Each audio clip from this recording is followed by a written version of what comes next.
center of all of the excitement of 1912 was little Mercer Baird, the sullen little boy for whom a locomotive was named, had grown into an overweight, self-indulgent adult with great expectations. The Parry estate was rumored to total around $2 million. It was, of course, nowhere near that, but rumors did no harm to Mercer Baird's credit rating. While in control, he entertained lavishly. He spent nearly $100,000 in 1915 on improvements to the hotel, including large open fireplaces, a steam heating plant, and radiators throughout the structure. He put in sun parlors, engines to run the electric light plant, a new barber shop, a new kitchen, and many other changes. The Baldwin now had every modern convenience, but the end for little Mercer Baird would soon come.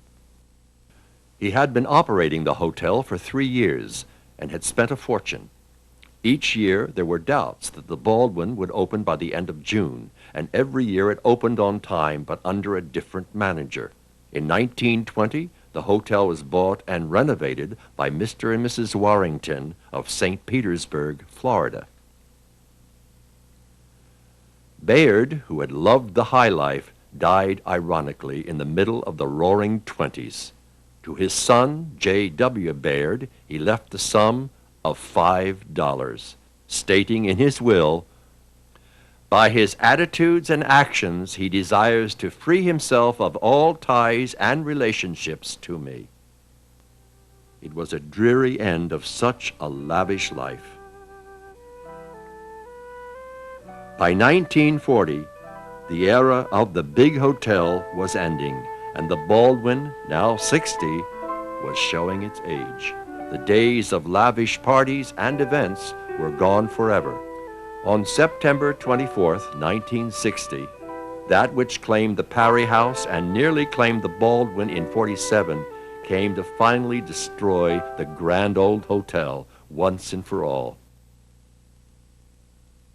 It was because of the gale force winds off the sea, the most spectacular fire ever seen on the Jersey coast.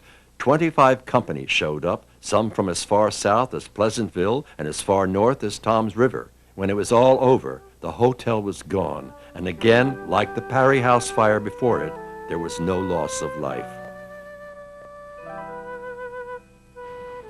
The vacant lot was sold the following spring to Holy Innocent Episcopal Church of Beach Haven, and it is now occupied by a church, parish house, and brick-walled memorial garden. The Baldwin, the last of the grand hotels on Long Beach Island, has passed into the ages.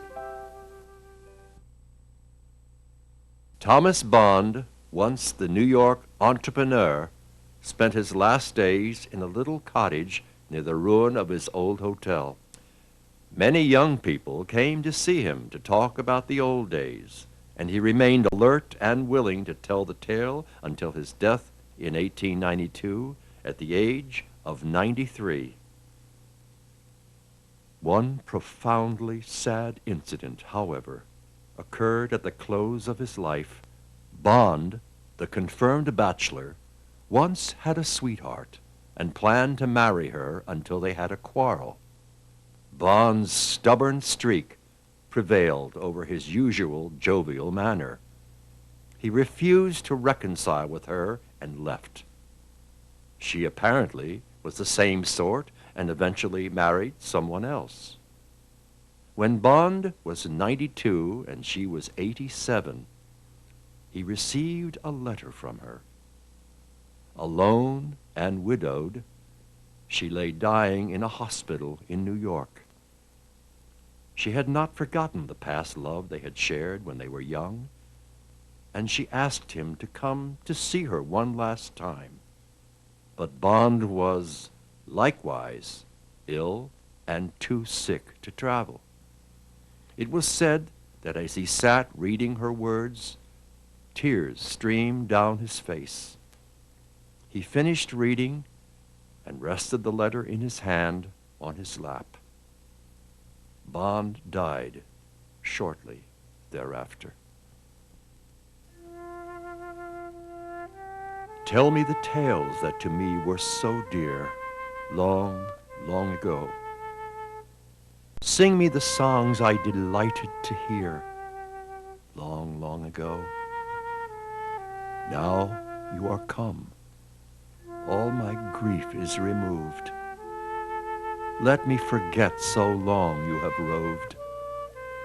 Let me believe that you love as you loved, long, long ago.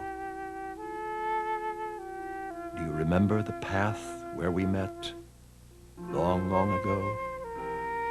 Ah, yes, you told me you'd never forget, long, long ago. Then to all others, my smile you preferred. Love, when you spoke, gave a charm to each word. Still my heart treasures the praises I heard, long, long ago. Though by your kindness my fond hopes were raised, long, long ago, you by more eloquent lips have been praised, long, long ago. But by long absence your truth has been tried. Still to your accents I listen with pride.